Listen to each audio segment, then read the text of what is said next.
ನಮಸ್ತೆ ಎಲ್ಲರಿಗೂ ವಿಶಾಲು ರೆಸಿಪಿಗೆ ಸ್ವಾಗತ. ನಾನು ಇವತ್ತು ಟೇಸ್ಟಿಯಾಗಿರುವಂಥ ಮೆಂತೆ ಬಾತನ್ನ ಮಾಡ್ತಾಯಿದ್ದೀನಿ. ಮೆಂತೆ ರೈಸು ಮಾಡ್ತಾಯಿದ್ದೀನಿ. ತುಂಬ ಈಸಿ ಇದೆ ಮಾಡೋದು, ಮಾತ್ರ ಟೇಸ್ಟಿಯಾಗಿರುವಂತಹ. ಇದು ಲಂಚ್ ಬಾಕ್ಸ್ಗೂ ಚೆನ್ನಾಗಿರುತ್ತೆ ಮತ್ತು ಬೆಳಗ್ಗೆ ಬ್ರೇಕ್ಫಾಸ್ಟಿಗೂ ತುಂಬ ಚೆನ್ನಾಗಿರುತ್ತೆ. ಬನ್ನಿ ಯಾವ ಥರ ಮಾಡೋದಂತ ನೋಡೋಣ. ಇವಾಗ ನೋಡಿ, ಇಷ್ಟು ಮೆಂತೆ ಸೊಪ್ಪನ್ನ ತೊಗೊಂಡಿದ್ದೀನಿ.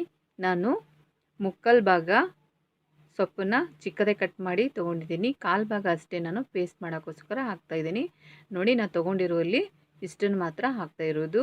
ಇವಾಗ ಬೆಳ್ಳುಳ್ಳಿ ಹಾಕ್ತಾಯಿದ್ದೀನಿ, ಇಷ್ಟು ಶುಂಠಿ, 4 ಹಸಿಮೆಣಸಿಕಾಯಿ ಕಟ್ ಮಾಡಿ ಹಾಕ್ತಾಯಿದ್ದೀನಿ, ವಾಶ್ ಮಾಡಿ, ಕೊತ್ತಂಬರಿ, 2 ಏಲಕ್ಕಿ, ಇದಿಷ್ಟು ಹಾಕಿ ಪೇಸ್ಟ್ ಮಾಡ್ಕೊತಾ ಇದ್ದೀನಿ.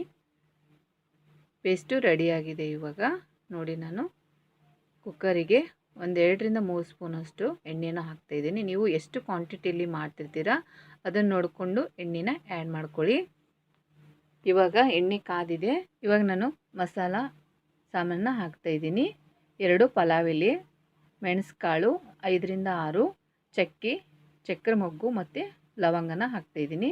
ಇದಿಷ್ಟನ್ನು ಕಾದಿರುವಂಥ ಎಣ್ಣೆಗೆ ಹಾಕ್ತಾಯಿದ್ದೀನಿ. ಇವಾಗ ಈರುಳ್ಳಿ, 2 ಟೊಮೆಟೊ, ಚಿಕ್ಕ ಸೈಜಿದಿತ್ತದು ಟೊಮೆಟೊ, ಅದನ್ನು ಕಟ್ ಮಾಡಿ ಹಾಕ್ತಾಯಿದ್ದೀನಿ.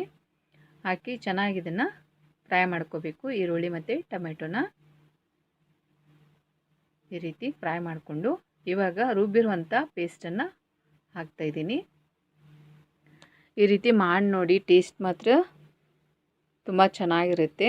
ಇದು ಆರೋಗ್ಯಕ್ಕೂ ತುಂಬಾ ಒಳ್ಳೆಯದು ಮೆಂತ್ಯ ಸೊಪ್ಪು. ಹಾಗಾಗಿ ಚಿಕ್ಕ ಮಕ್ಕಳಿಗೆ ಈ ಥರ ಮಾಡಿಕೊಡಿ. ಕೆಲವರು ಮಕ್ಕಳು ಸೊಪ್ಪನ್ನು ಇಷ್ಟಪಟ್ಟು ತಿನ್ನಲ್ಲ, ಅಂಥವ್ರಿಗೆ ಈ ಥರ ಮಾಡಿಕೊಡಿ, ಇಷ್ಟಪಟ್ಟು ತಿಂತಾರೆ. ಇದರಲ್ಲಿರುವಂಥ ಹಸಿ ಸ್ಮೆಲ್ ಹೋಗೋವರೆಗೂ ಚೆನ್ನಾಗಿ ಇದನ್ನು ಎಣ್ಣೆಯಲ್ಲೇ ಫ್ರೈ ಮಾಡ್ಕೊತಾ ಇದ್ದೀನಿ. ಇವಾಗ ನೋಡಿ, ನಾನು ಈ ಕಪ್ಪಿಂದ ನಾನು 2 ಕಪ್ ಅಕ್ಕಿನ ತೊಗೊತಾ ಇರೋದು. ಇವಾಗ ವಾಶ್ ಮಾಡಿ ಹಾಕ್ತಾಯಿದ್ದೀನಿ.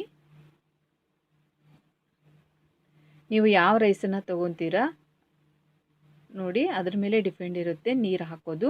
ಇದು ಚೆನ್ನಾಗಿ ಎಣ್ಣೆಯಲ್ಲಿ ಚೆನ್ನಾಗಿ ಇದನ್ನು ಸ್ವಲ್ಪ ಮಿಕ್ಸ್ ಮಾಡ್ಕೊತಾ ಇದ್ದೀನಿ. ಈ ರೀತಿ ಮಿಕ್ಸ್ ಮಾಡೋದ್ರಿಂದ, ಎಣ್ಣೆಯಲ್ಲಿ ಹಾಕಿ ಮಿಕ್ಸ್ ಮಾಡೋದ್ರಿಂದ ಉದುರಾಗಿ ತುಂಬ ಚೆನ್ನಾಗಿ ಬರುತ್ತೆ. ಇವಾಗ ನೋಡಿ, ನಾನು ಅದೇ ಕಪ್ಪಿಂದ ನಾನು 4 ಕಪ್ ನೀರನ್ನು ಹಾಕ್ತಾಯಿದ್ದೀನಿ. ಒಂದೊಂದು ರೈಸಿಗೆ ನೋಡಿಕೊಂಡು ನೀರು ಹಾಕಿ. ಒಂದೊಂದು ರೈಸು ತುಂಬ ನೀರು ಹಿಡಿಯುತ್ತೆ, ಒಂದೊಂದು ರೈಸು ಕಡಿಮೆ ಹಿಡಿಯುತ್ತೆ. ಇವಾಗ ನೋಡಿ, ನಾನು ಚಿಕ್ಕದಾಗಿ ಕಟ್ ಮಾಡ್ಕೊಂಡಿರೋಂಥ ಮೆಂತ್ಯ ಸೊಪ್ಪನ್ನು ಇವಾಗ ಹಾಕ್ತಾಯಿದ್ದೀನಿ. ರುಚಿಗೆ ತಕ್ಕಷ್ಟು ಉಪ್ಪು, ಗರಂ ಮಸಾಲ, ಇದಿಷ್ಟನ್ನು ಹಾಕಿ ಚೆನ್ನಾಗಿ ಮಿಕ್ಸ್ ಮಾಡ್ಕೋಬೇಕು. ಇದನ್ನು ಒಗ್ಗರಣೆಯಲ್ಲೇ ಹಾಕಬಾರ್ದು. ಮೆಂತ್ಯ ಸೊಪ್ಪನ್ನು ನಾವು ಅಕ್ಕಿ ಅದನ್ನು ಚೆನ್ನಾಗಿ ಫ್ರೈ ಮಾಡ್ಕೊಂಡ್ಮೇಲೆ, ನೀರು ಹಾಕಿದ ಮೇಲೆ ಕಟ್ ಮಾಡ್ಕೊಂಡಿರುವಂಥ ಮೆಂತ್ಯ ಸೊಪ್ಪನ್ನು ಹಾಕಬೇಕು. ನಾವು ಎಣ್ಣೆಯಲ್ಲೇ ಹಾಕಿದರೆ ಅದು ಎಣ್ಣೆಯಲ್ಲಿ ಕರಿಗೆ ಹೋಗ್ಬಿಡುತ್ತೆ ಮೆಂತ್ಯ ಸೊಪ್ಪು. ಹಾಗಾಗಿ ಇವಾಗ ಹಾಕಬೇಕು. ಇವಾಗ ನೋಡಿ, ಕುಕ್ಕರ್ ಲಿಡ್ ಕ್ಲೋಸ್ ಮಾಡಿ ಇದನ್ನು 1 ಅಥವಾ 2 ಸೀಟಿನ ಮಾಡ್ಕೋಬೇಕು. ನಿಮಗೆ ಮೆತ್ತಗೆ ಬೇಕು ಅಂದರೆ 2 ಸೀಟಿ ಮಾಡ್ಕೋಬೋದು. ಉದುರಾಗಿ ಬೇಕು ಅಂದರೆ 1 ಸೀಟಿಗೆ ಆಫ್ ಮಾಡಬೇಕು ಸ್ಟವ್ನ.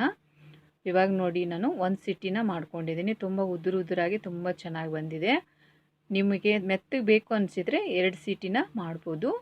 ನೋಡಿ ಎಷ್ಟು ಚೆನ್ನಾಗಿದೆ ಅಂತ. ಈ ಥರ ಮಾಡಿಕೊಡಿ, ಮಕ್ಕಳಿಗೂ ತುಂಬ ಇಷ್ಟ ಆಗುತ್ತೆ ಈ ಥರ ಮಾಡಿಕೊಡೋದ್ರಿಂದ. ಮತ್ತು ಆರೋಗ್ಯಕ್ಕೂ ತುಂಬಾ ಒಳ್ಳೆಯದು ಮೆಂತ್ಯ ಸೊಪ್ಪು. ಈ ರೀತಿ ಮಕ್ಕಳಿಗೆ ಇಷ್ಟ ಆಗದೇ ಇರುವಾಗ ಈ ಥರ ಮಾಡಿಕೊಡಿ. ಡಿಫ್ರೆಂಟಾಗಿರುತ್ತೆ, ಟೇಸ್ಟ್ ಮಾತ್ರ ಸೂಪರಾಗಿರುತ್ತೆ.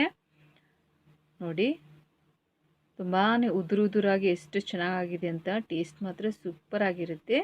ಮೇಲೆ ಸ್ವಲ್ಪ ಲಿಂಬು ಹಾಕ್ಕೊಂಡು ಊಟ ಮಾಡಿದರೆ ಅಂತೂ ತುಂಬಾ ಚೆನ್ನಾಗಿರುತ್ತೆ. ನೋಡಿ, ಟೇಸ್ಟಿಯಾಗಿರುವಂತಹ ಮೆಂತ್ಯ ಸೊಪ್ಪಿನ ರೈಸು ರೆಡಿಯಾಗಿದೆ. ಇದು ನೀವು ಇದೇ ಸಲ ನೋಡ್ತಾ ಇದ್ದರೆ ನಮ್ಮ ಚಾನಲ್ನ ಸಬ್ಸ್ಕ್ರೈಬ್ ಮಾಡಿ, ಶೇರ್ ಮಾಡಿ. ನೀವು ಇದೇ ಥರ ಒಮ್ಮೆ ಟ್ರೈ ಮಾಡಿ ನೋಡಿ ಆರೋಗ್ಯಕರವಾದಂಥ ಮೆಂತ್ಯ ರೈಸನ್ನು. ಮತ್ತೆ ಭೇಟಿಯಾಗೋಣ ಮುಂದಿನ ರೆಸಿಪಿ ಒಂದಿಗೆ. Thank you for